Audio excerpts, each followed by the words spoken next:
So guys, good morning. Ayan, nandito na tayo sa location natin. Ayan, nandiyan na si Mamsi. Ayan. Ayan ang update natin ngayon. Nakarating na tayo dito sa Pampanga. Tapos may fish pan. May fish pan guys. Ayun ang aking partner nandun na kaagad.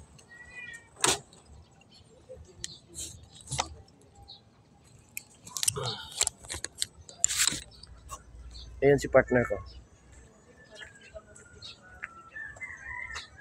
Ayan, mahilig sa fish pan yan. Mahilig sa fish pan.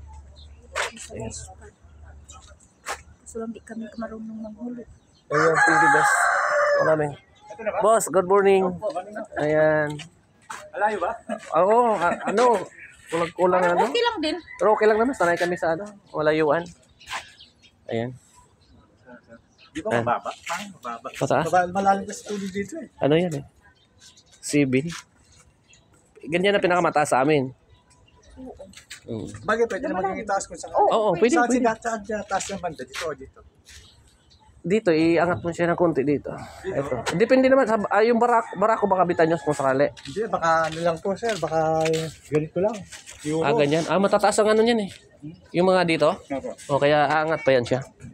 Parang normal lang din. Kasi yung mga nakikita ko dyan, mas mababa yung sa kanila kaysa dyan. Parang ano, parehas lang eh. Yung kaibigan ko kasi nag-a-align. Sa kanya ko na lang papa...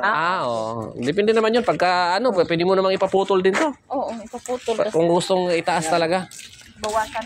Ayan. Good morning. Bye-bye. Thank you.